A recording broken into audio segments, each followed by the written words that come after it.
Got it. Thank you, everybody, for joining us this evening for a special treat.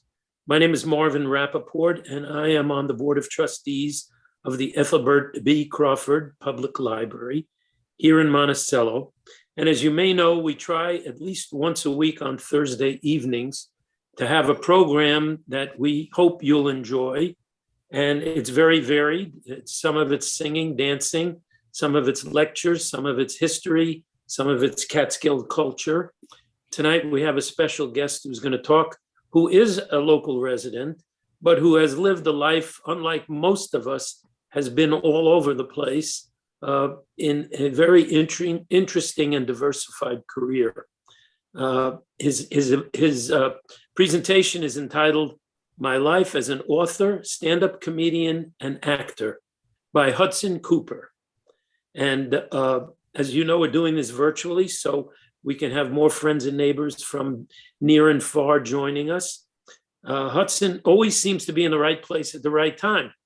He has had to have courage, flexibility, and take risks to take advantage of the opportunities that have come his way. We're going to learn about his incredible story and his credits, not only for his books, but in television and movies, including Law and Order: Criminal Intent, Madam Secretary. My wife and I are very big fans of that one. Bull, another great show, War of the Worlds, The Secret Life of Walter Mitty, and The Taking of Pelham 1, 2, 3. That was a real thriller. Hudson will tell his story in an engaging and entertaining way. He presently, for those who don't know, he presently writes a column for the Sullivan County Democrat called Random Thoughts. And they certainly are random. And it's a whole host of subjects, unpredictable, always interesting, and always worth reading. We are presenting not only on our library Zoom program, but we're also on the YouTube channel at the library. So this will be available afterwards for you to see and or share with your friends. We're going to ask Hudson to talk for about 30, 40 minutes, and then we're going to open it up to questions and comments if you have. And if during the program you have a question, you can use that little hand signal that you have in the upper right of your screen, or at least in my screen, it's the upper right. Or when we get to the point where we'll pause, we'll ask you to raise your hand, and we'll see if we can catch you. So without any further ado, it's our pleasure to welcome Hudson Cooper. Thank you, Marvin. Thanks, everybody, for showing up. First of all, there'll be no singing and dancing tonight. I promise you that. My career started, I used to write books a long time ago, back in the 80s and 90s. And I had a sketch comedy group that I joined called Kick Booty that appeared all over the clubs in Manhattan, including Stand Up New York, Caroline's, we did one show. Back in 1998, after one of our performances at Stand Up New York, we used to sell out on the early show on Friday night. I was approached by a casting agent who came up to me and said, "How'd you like to be in the movie Godzilla with Matthew Broderick?" And I said, "What are you talking about?" She goes, "I'm doing background casting for Godzilla. You'd be perfect to play a Marine, and we'd love to have you with us." I said, "Well, I've never been in the movie before." She goes, "I'll walk you through the whole thing." That was on a Friday night. Monday morning, I'm on the bus at Columbus Circle with a bunch of other actors heading to the military compound set up in Jersey. They have been working for a week. I was brand new. I had no idea what I was doing. They drop us off at a big tent. There are 300 background people there. And they hand me a piece of paper and I say, "What is this?" They said, "Well, that's a voucher. You have to fill it out in order to get paid." I said, "Okay." So dimly lit tent. I'm starting to fill it out. It said basic wage. I said to the guy next to me, "What's the basic wage? I've never been on a movie set before." He said, "98. I figure it's a movie. I write 98 per hour. So now they bring me the wardrobe. Everybody else had been fitted. They put me in pants that was too big, a shirt that was too big, dressed like a Marine. We had a 10-hour day, and I'm saying, well, this isn't bad. 98 an hour. I made $980. I'll do this once or twice a week, take a few acting lessons. Not a bad way to make a buck. I hear the word rap, not sure what that meant, but everybody starts running back to the tent. I'm running back to the tent with them. We sign up, we line up. and I have my voucher now filled out in my hand. And a guy named Eric Yellen, who was a production assistant, who's now a first AD, assistant director on movies and TV, is signing us out. And I hand him the voucher and he goes, "What's this?" I go, "Well, I'm here on a waiver or something, Taft-Hartley. I get paid union dues."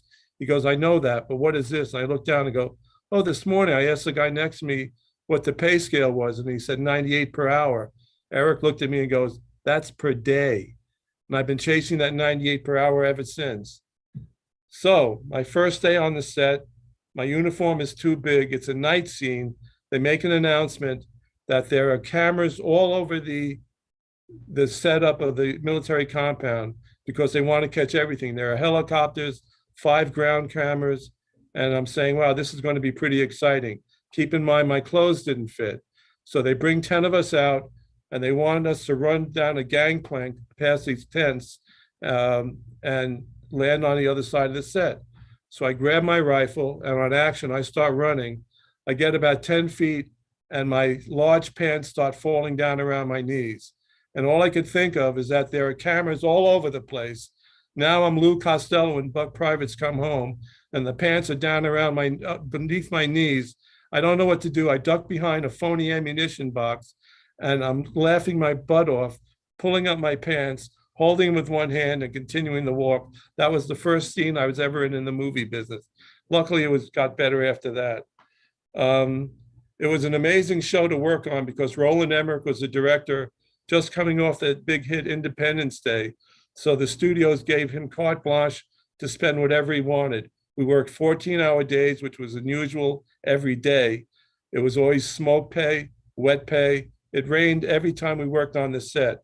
They gave us full Marine gear, including backpacks, ammunition belts, helmets, and then they put a poncho over us so you couldn't see what was underneath. Well, eventually we did 31 days.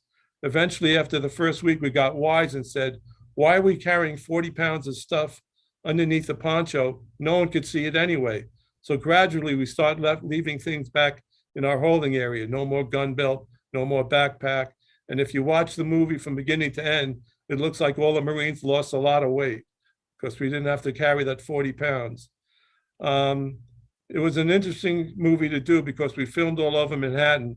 We had one scene where Godzilla, obviously Godzilla wasn't in there, it was all computerized, but to show us where he was, production assistants had huge bamboo poles with 10 beach balls attached to it, and they would mimic where Godzilla was walking down Broadway. Well, we were doing a scene in Union Square and Godzilla was coming down Broadway, and on action, we were supposed to be firing our rifles at Godzilla. Now, when you're a kid growing up and you play Army, you have a rifle and you go bam, bam, bam, bam, bam. You make that noise. On the movie set, we didn't learn you shouldn't make that noise. So in action, you had 85 Marines going bam, bam, bam, bam, bam, bam, bam. Cut! The director, Roland Emmerich, comes out with a megaphone and goes, "What the heck are you guys doing?" No soldier goes bam, bam, bam, bam, bam. We're going to computerize the muzzle flare. I want everybody to keep their lips shut and don't make any noise. So we did that. He was a funny guy because he never got permission to do a lot of stuff. The same night, he had a tank. We had tanks made out of fiberglass that you could literally push with one hand and move them around. But he had one real tank.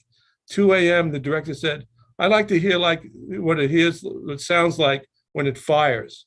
And they said, "What are you talking about?" He goes, "We have a blank shell. Let's hear it. It's 2 a.m. Now we're surrounded by residential high-rise buildings. 2 a.m. Boom! Car alarms go off in the area. Lights start lighting up at all the houses and apartments. The police show up and shut us down for the night saying, "What the heck are you doing?" That was my entry into the business, 31 days on Godzilla. My big break came in 2001. On a Sunday night, I get a phone call from the background cast. And let me explain a little bit about background. Background is everybody's entryway into the business. You're usually non-speaking. If you're lucky, you get featured. So that's how I started in the business and worked my way up to principal roles, principal meaning speaking parts. I had recurring roles on 4 TV shows. So on a Sunday night in 2001, I get a phone call at 9 o'clock at night from a background casting agent saying, "Are you available tomorrow?" I said, yes. He said, there's a new show called Law and Order Criminal Intent. I have somebody playing a detective who backed out. I need you to fill in. I said, fine.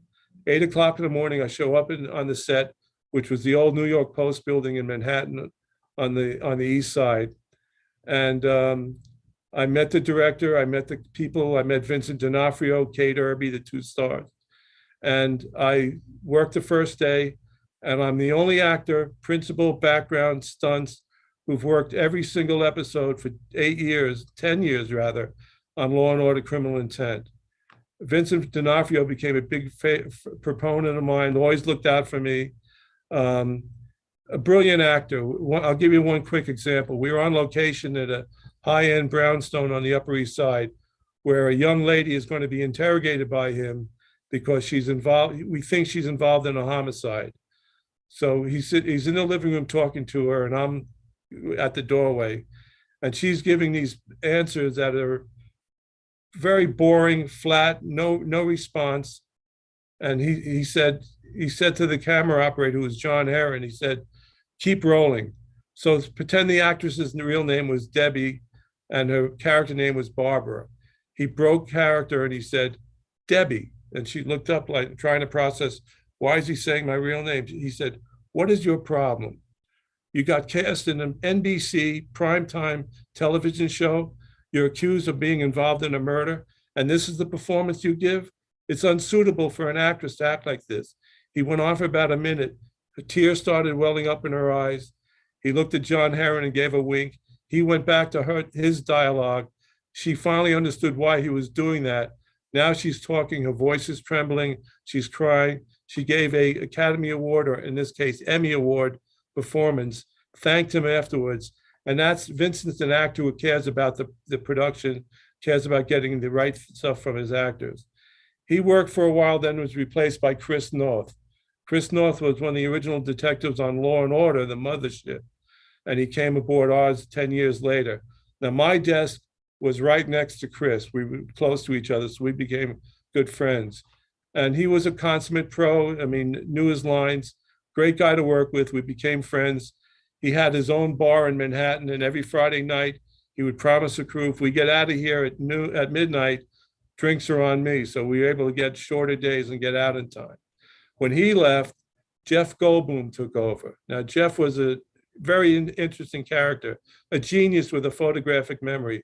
I met him before his first episode. I was in the wardrobe department getting my wardrobe for that episode. And I looked around the room and there were pictures of Steve McQueen all over the place. And I said to Ingrid Price, a friend of mine who was a costume designer, what's with the Steve McQueen? She goes, Jeff wants to look like Steve McQueen in Bullet. So it was turtleneck sweaters, it was corduroy jackets with the patches on the elbows. I said, okay. In walks Jeff. He comes over to me. He introduced himself. I said, I'm Hudson Cooper. I play Detective Jeffries. With those big eyes, he goes, Jeffries, Goldblum, solving crimes, working together, solving crimes. How do you like my wardrobe? I said, well, it's an interesting choice. I've got everything, can't find the shoes. I don't know what I'm going to do. No shoes. Anyway, 3 days later, we go out and we go to set, which was in Chelsea Piers in Manhattan. And Jeff shows up, comes right over to my desk. Again, he took the desk where Chris used to sit. So he's right next to me. And he puts his feet on the desk and he goes, got the shoes. I said, okay, are we ready to go? He goes, we're ready to go. Now they do a rehearsal for the lighting. And after the rehearsal, they bring the principals, myself, Vincent, Jeff, not Vincent, he wasn't there.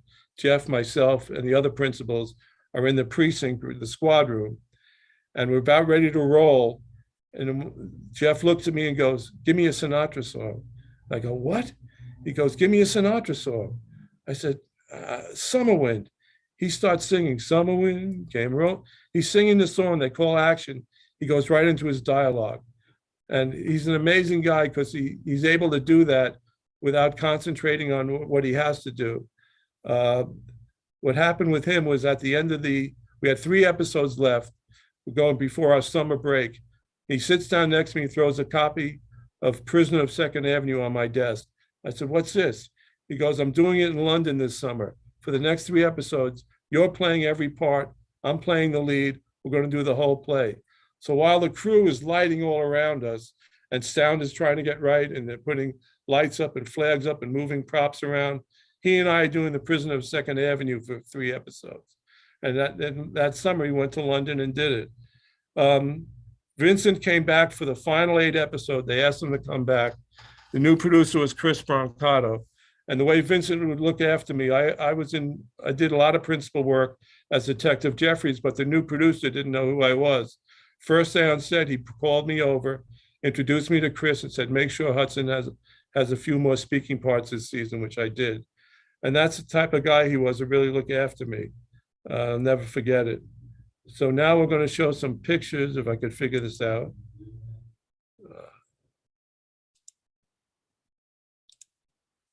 All right, this is going back to Godzilla days. Believe it or not, that's me in the background, the terrified guy, first day on the set, trying to figure out what the business is all about. Sorry about that. That's me with Vincent D'Onofrio. I wasn't supposed to be in that scene. I'd done a scene earlier in the day at a location in a house with Vincent and his partner, Kate Irby, who played Eames, another good friend of mine, and I were going through the kitchen looking for evidence, but we were so far on location, they couldn't bus me home. So I was sitting and holding. Vincent said, we're bringing down this guy at the bank and I want Hudson with me. And he brought me in and we did this scene, which was pretty incredible. This picture was taken by the NBC staff photographer. And as we go on to other photos on other shows, I've been fortunate enough to have actual professional photographers take some pictures, and others are from my friends. You'll see the difference. This is me with Chris North at One Police Plaza. In the background is Julianne. The next one I want to talk about is the movie War of the Worlds, directed by Steven Spielberg. We did a rehearsal at the old Navy base in Bayonne, New Jersey. We filmed in Newark, New Jersey. And I was in the scene with Tom. I was in the scene in the opening of the movie with Tom Cruise when things start coming out of the ground. And I played one of his friends, this picture that you can't see. And I had an opportunity to speak to Tom. This was about a month and a half before he went nuts on Oprah Winfrey's couch. A plane happened to fly overhead while they were setting up the next shot. And I said to him, you fly, don't you? And he started talking to me for 20 minutes, as he and I, about flying, about he has his propeller license, he wants to get jets. I said, have you been on Travolta's jet? He goes, John Travolta's jet is the biggest jet, most equipped jet I've ever been on. And he's the best pilot I've ever flown with.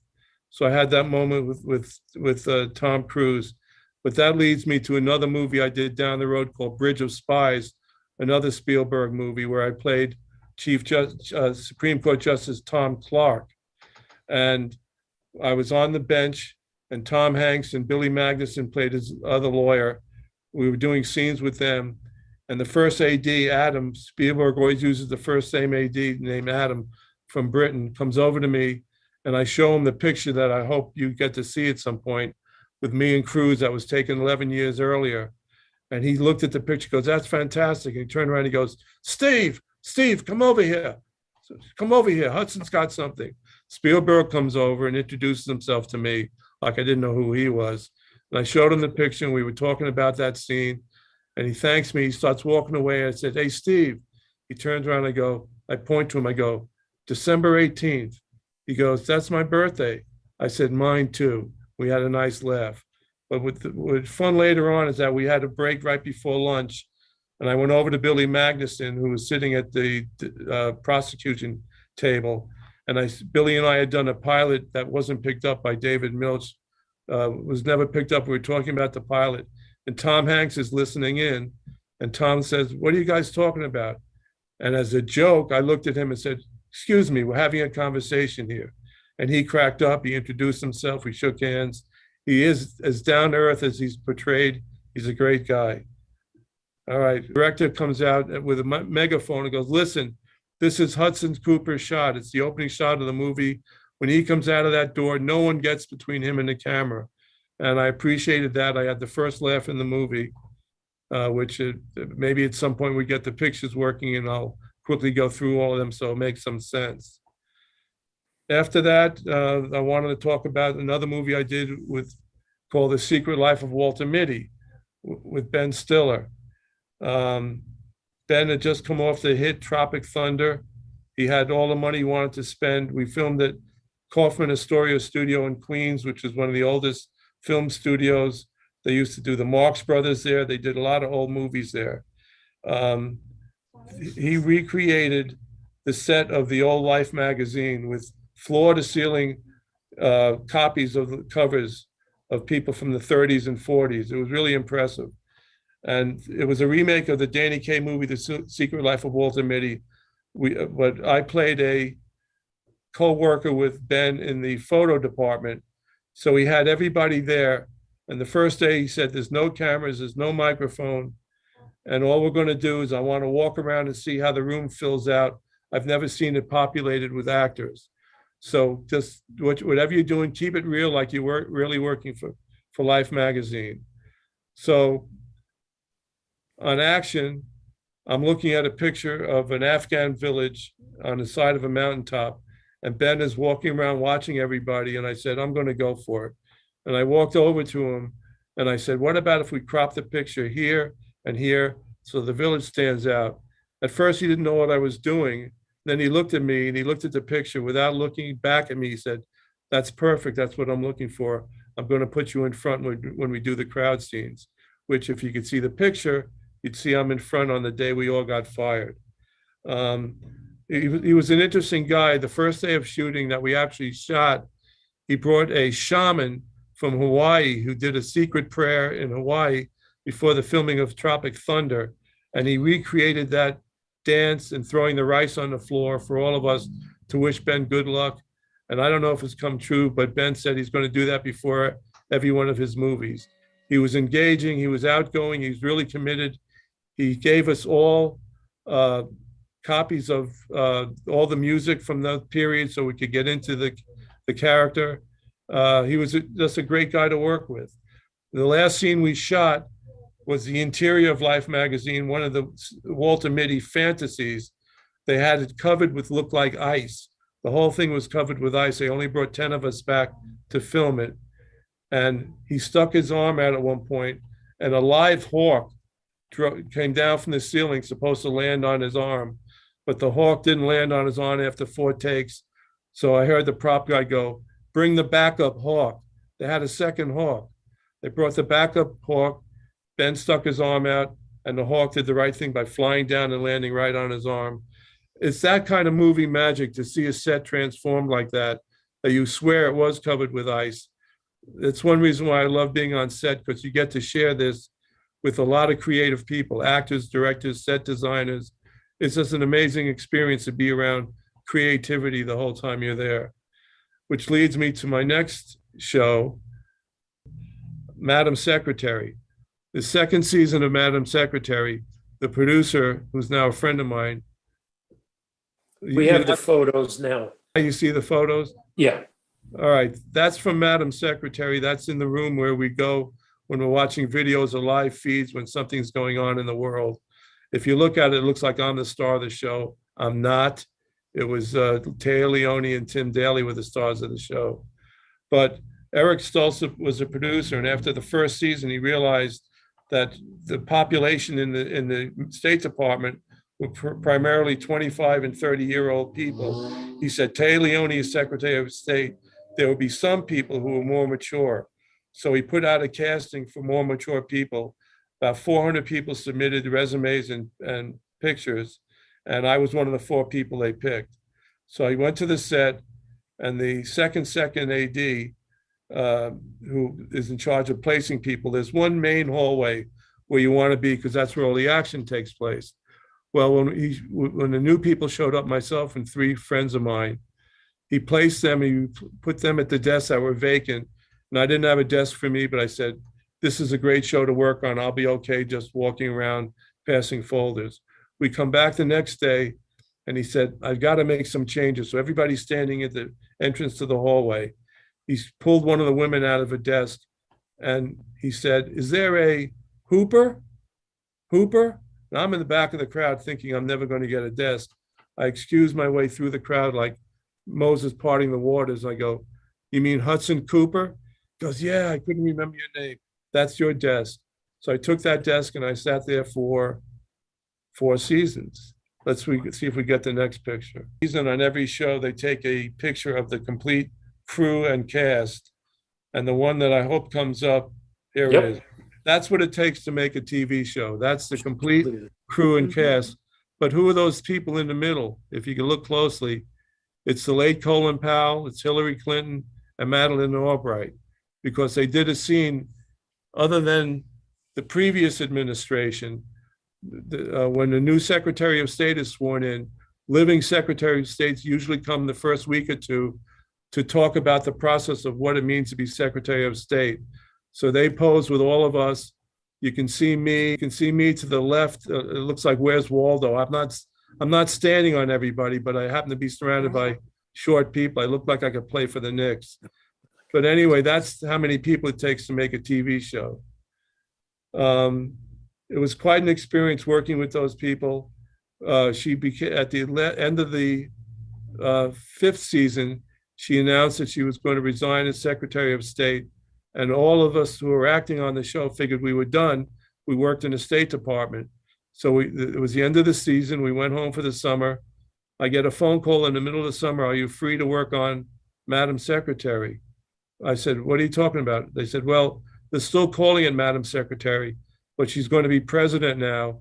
And Tay Leone and Eric Stoltz decided that me and 5 other people were going to come from the State Department to work with her on the final season. So we worked on the final season on the campaign trail when she got elected president. We recreated campaign stops from around the country, primarily filming in Westchester. They made sets that looked like county fairs. They made sets that looked like picnic barbecues. We were on the tour bus. It was quite an experience.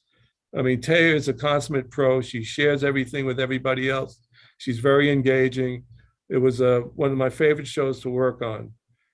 Next up is the show Birdman, movie Birdman by Alejandro Inarritu, starring Michael Keaton. That's me with Michael on the set. I played a stagehand at the St. James Theater. It was one of the most unique experiences of my life because the way it was filmed. It was supposed to look like one entire take. Usually when you do a movie, they shoot in this direction, they do a 2-shot, they do a master shot, they reverse and show the other one. This one's going to be seamless from the beginning of the movie to the end. They committed to that. They only made one switch in the middle, which I'm not going to tell you what it was. What made it difficult for the actors was they'd start in the dressing room of the St. James, have dialogue, and then the camera would pull them out of the dressing room, go all through the set, wind up on the stage. And if anyone blew a line, they had to go way back to the beginning. So it was a very time-consuming set. Michael was very gracious to me. I worked with Zach Galifianakis on that stage. I worked with Naomi Watts. I worked with Edward Norton. And if we could go to the next picture, it's called the Motel Set on the stage of the St. James Theater. And my job in this scene was when the camera came to the stage, Naomi Watts and Edward Norton were in the bed together, and I had to push the bed into place against the wall and run off stage before the curtains opened up. And I had to do that effortlessly without any problem, because otherwise they'd have to go back to the dressing room and do it all over. So while we were waiting for them to come out of the dressing room, I said to Naomi Watts and Ed Norton, we have a lot in common. And they looked at me, what are you talking about? And I said, poker. And Edward sat up and she said, I don't play poker. I said, no, but your husband, Lev Schreiber, plays poker. And I play with him in a private card game at Eric Bogosian's house. She goes, left, and Ed Norton goes, well, what about me? I said, when you were researching Rounders with Matt Damon, I was at the private card table in private card room, Central Park South. And I was one of the guys that had taught you guys and the director how to play Texas Hold'em poker. So at which point I'm hearing the camera coming. I couldn't say anymore. I pushed the bed, I ran off stage, but that was an interesting experience. Next up is the movie Nonstop. The director was, we call him Jami. His last name is Colbert Sarah. He had totally hands-on for a director. He picked us, gave us character names, gave us the reason why we were flying. It's all about a flight to London that never lands in London because there's hostages and a bomb threat on the plane. it was interesting because they built a plane. It looked like an actual plane. That's me with Liam Neeson, star of the movie.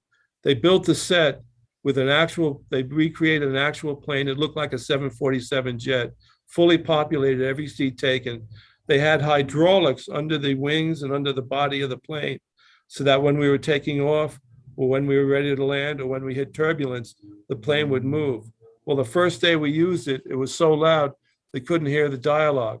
So instead, for the rest of the movie, now we committed to working every day of that movie. It was about 30 days. Instead, when they wanted us to do turbulence, the assistant director would go turbulence and we start doing this. And then we wanted more turbulence to go more turbulence. We started doing this. And we did that for the whole movie instead of the hydraulics. It was a very unique experience to have the director pick everybody who was going to be in first class. I was with my friend Leanne Clinton. She played my wife. Our backstory is that I was a doctor and we were flying to London for a vacation. It was a great experience because Julianne Moore and Liam Neeson were really outgoing, very friendly to everybody. And it's a decent movie. You should check it out. Next up is Freedomland with Samuel L. Jackson. That's a picture. The guy in front is Ron Eldard, the actor. He was one of the leads, followed by me. And behind me is my friend Michael Devine, who actually was a New York City detective, became a detective chief before he retired a few years ago. We're coming into the hospital to confront Samuel L. Jackson. And my direction was to stare him down like I was a real detective. So I'm staring at him. Samuel L. Jackson is looking at me, almost tripping over his dialogue and looking a little nervous. We did two takes like that. And then they said, cut, we're moving on. Samuel L. Jackson came over to me and said, so you're really a detective, right? I said, no, I'm an actor. He goes, man, you had me. I thought you were the real detective. Who's the real guy? And I pointed to my friend Michael, and Michael started laughing. Next. This is Derek Jeter in his Gatorade tribute spot on his last season. Gatorade decided they were going to do a 90-second commercial with Derek Jeter. We started out at Stan's Sports Bar, which is a famous bar located across the street from the old Yankee Stadium. And they made an announcement to everybody that it's Derek Jeter's tribute commercial, but he won't be there today. And I said to myself, that's baloney. The Yankees are playing home. It's his Gatorade spot. He's going to be there. They did that so that people weren't making phone calls telling people to show up because Derek Jeter is going to be here. So as Derek walks into Stan's Sports Bar, and I happen to be wearing the 3,000 hit T-shirt because I was at the game when he hit his 3,000 hit, the home run to left field. And he came over, very gracious, introducing himself to everybody, shook my hand, started walking away. And I said, hey, Derek. He turned around, I pointed to the shirt and I said, I was there. And he looked at me, goes, me too. And we both had a laugh. 2 hours later, there's a procession line when he's going to be walking into Yankee Stadium. And they said, we realize who he is, but don't stick your hands out or anything unless he sees you and wants to shake your hand. He remembered me, he shook my hand, and I got an upgrade on that commercial, meaning I got principal pay.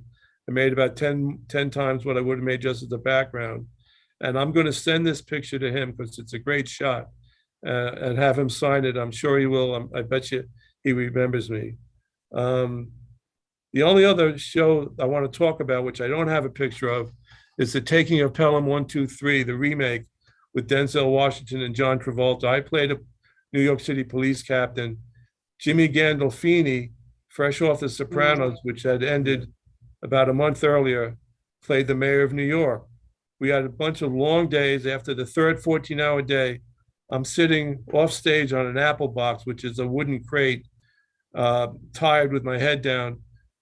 Jimmy walks past me. I look up at him. And keep in mind, Sopranos had ended about 3 weeks earlier with that mystery episode. No one knew what happened. And I look at him tired and I go, how you doing, Tony? As soon as I said that, I felt like I was in a Sam Peckinpah movie, like it was coming out in slow motion because I know his name is Jimmy. Why did I say Tony? He stops, puts his hand on my shoulder and says, I'm Jimmy. That guy's dead. And he keeps walking. I said, oh, what an idiot. And then I said to myself, you know something? There are 3 people on the planet who know the real ending to The Sopranos. Me, Jimmy Gandolfini, and David Chase, the producer. And that was a great moment for me. He was a very gracious guy. When I did work Sopranos, he was very outgoing, very gracious. Best lunch ever on any set. Full Italian spread every day. I think there's one more picture. Then we'll take some questions. Right. This is a big deal for an actor when you actually get what's called a chair back, where you have your own chair that no one else is allowed to sit on, and you have your name on it. This was from my last season on Law and Order: Criminal Intent, and it was a surprise when they brought me to the set, and I was able to get the chair back, which I still have, and I have it framed hanging up in my bedroom right now. So I'm sorry we missed out on some of the earlier pictures, but if you get in touch with me, I'll mail them to you. Okay, I guess we could open it up. Sure. Are there questions? Mary Page, do you want to open everybody's mic or just the people who raised their hand? Let's see what we have. So do you keep a place in the city as well, or Hollywood, or? No, I'm an East Coast guy. I don't keep a place in the city, but I have access to my old apartment. My ex-roommate is nice enough to keep a bedroom open for me if I go down there for an audition or to do a part. But I'm primarily up here in Kiamisha Lake, feeding my birds. Terrific. Hudson, I'm feeding those same birds. By the way, I mean, you've told some wonderful stories, but I have to say that the one that's got me most intrigued is having been at Derek Jeter's 3,000th hit game that August afternoon. You want to hear that story? It's an amazing story.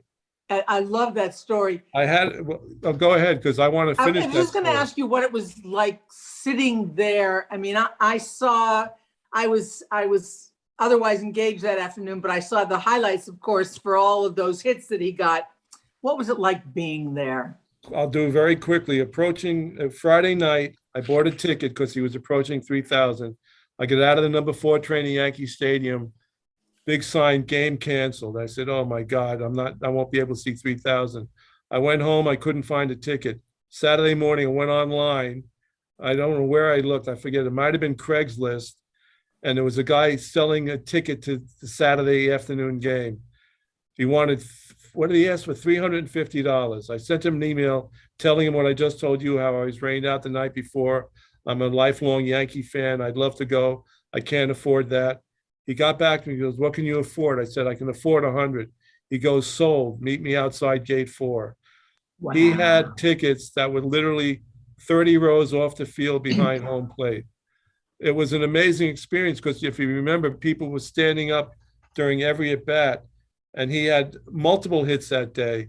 But the home run was so fitting for a guy like that, a consummate pro. And it was an amazing game to be at. And I was so grateful to be at that game. Now, here's the downside.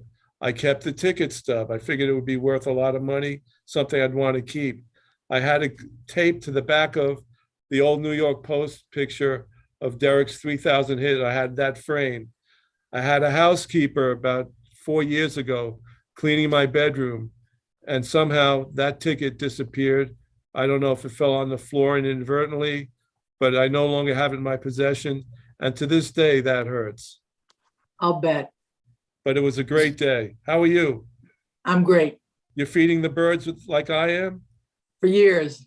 Me too. It's wonderful. I do suet and I do feed.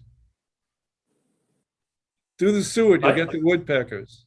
I get them without the suet. Do the suet and you get the bears where I am. Well, I'm on the second level, so far no bears. Yeah, well, I'm all boxed in here, and they seem to find me. Do you have anything coming up in the near term? No, nothing planned. I came up here. I'm with my mom, helping her out a lot. So I'm auditioning again. If I get something, I'll go down. But I'm concentrating on my writing. I have a TV pilot that I'm trying to pitch. It's a different type of cop show. I have 3 episodes finished. I've been in contact with my former agent about a book I want to do, and I'm thinking of doing a compilation, if possible, of some of my stories that are in the Democrat. Similar to what Dave Barry did when he published in Miami Herald every now and then he would be put some together and have a book. And I'm looking to do that also. So I'm kind of concentrating on my writing more than acting right now, but still keeping my fingers in it. Great. Well, this is the last roundup. Anybody else have questions? Then on behalf of the Board of Trustees at the library, and on behalf of everybody who's here, and on behalf of all those who are going to watch it on YouTube, we thank you for giving us your time and attention. We're delighted that you're in the hood and that you are part of our constituency at the library. And we look Thank you, forward to Margaret. seeing you when we get back to in-person events in the library. Hopefully we'll get the chance to see you in person and tell you how much we appreciate you. Thank you so much. Bye, everybody.